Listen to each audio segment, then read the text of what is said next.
guys, it's Paula and it's nice to see you back on my channel. Today we're going to talk about the OSMO Pocket after... When did I buy it? After 6 or 7 months? 8 months of use?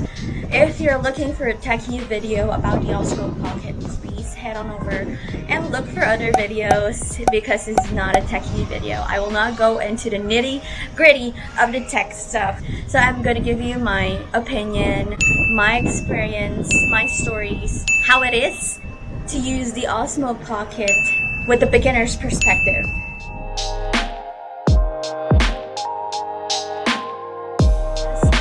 I just started my YouTube channel, as you guys all know, and I just started using my phone, and then we bought the OSMO Pocket. So I'm just about to work out. I'm done drinking my apple cider vinegar with water. And then now I'm drinking my chocolate, pampa-energy, bago mag-workout. Yan. I'm using the OSMO Pocket right now. And as you can see, hindi siya super wide angle, pero sakto na siya. If you are not really a photographer, and if you're just planning to film yourself, beginner ka, I think OSMO Pocket is very good for you. Price point, very good then compared to the other cameras out there. If you want to take pictures, you can use your phone. So if you are planning to vlog, I think OSMO Pocket is perfect for you kasi ang gaan-gaan niya. You can literally put it in your pocket. When you buy it, it comes with a case. Then you can just buy additional things or accessories for better experience. Ako, I bought the silicone case sa Lazada or Shopee, mura lang 100 plus. And then I bought like parang lalagyan ng tripod sa ilalim na slide. Parang 100 plus lang din. So okay na din. I have mixed thoughts about this when I bought it. Parang feeling ko, Baka impulsive buy lang to. Magagamit ko ba siya or hindi? Before I went to Japan, gusto ko na siya ibenta. Sabi ko, ibenta ko na ayoko na parang hindi ko siya naman magamit indoors. Hindi ko naman siya magamit sa sit-down videos ko. So, what's the use? Diyan lang siya, di ba? Nung pagpunta namin ng Japan, nagbago isip ko.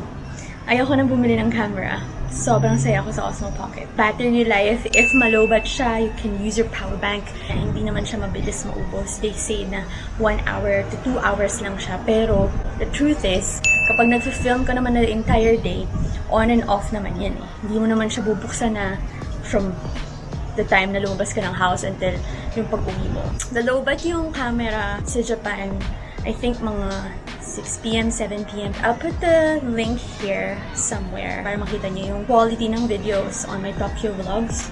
I used the OSMO Pocket all throughout. In fact, mas gusto ko pa siyang gamitin yung OSMO Pocket kasi sa phone when I film. Kasi yung angle niya mas wider and yung phone kasi mas pixelated siya at night compared to the quality of the OSMO. And it's not super shaky kasi ang OSMO, gumagawa sila ng gimbals and this one has a built-in gimbal. Kahit tumakbo ka dyan, kahit mabilis yung lakad mo, your video will not appear like super shaky and nakakahiro panoorin. You can also take pictures using your OSMO Pocket. And yung quality ng photo niya, maganda din. Pwedeng panoramic. Tapos, pwede i-control siya on your phone kahit malayo kayo. Wala magpipicture sa'yo. OSMO Pocket can do that for you. Yun nga lang, huwag niyo siya ibabagsak if wala siyang case or whatever. Kasi nabagsak ko siya, nagkaroon siya agad ng dent. Pero hindi naman siya super evident, pero parang may dent talaga siya. When it comes to the quality ng sound, okay na din siya. You don't need the mic if you're just a beginner. Okay na din kahit wala kang munang mic. Kahit gamitin mo na yung mic ng OSMO Pocket, maririnig ka pa rin naman. Okay din naman yung sound quality niya, hindi naman sobrang pangit. Pero, as you can see, maririnig mo yung mga background noise ngayon dito sa labas.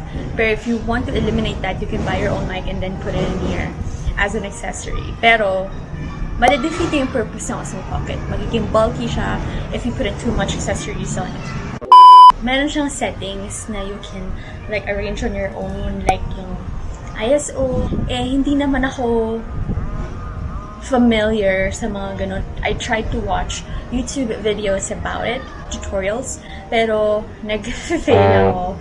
Hindi ko talaga siya mag-get. So, I usually put the settings like automatic, like ngayon. Okay naman siya. And when I was in Japan, that's what I use as well. Okay naman siya. Hindi naman siya overexposed.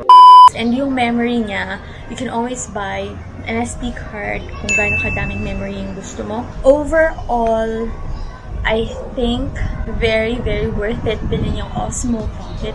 Lalo na sa mga beginners, gustong gumawa ng channels, ayaw magdala ng malaking camera. May phone naman na pang pictures, and you just want something that you can use for videos because ayaw mo gamitin yung phone mo. OSMO Pocket's the best choice for you because mahal ng cameras. And yung OSMO Pocket magaan nga. Yun nga, that's my point. Yeah, so that's it. Thank you for watching. Thank you for subscribing and see you on my next vlog. Workout na ako. Bye!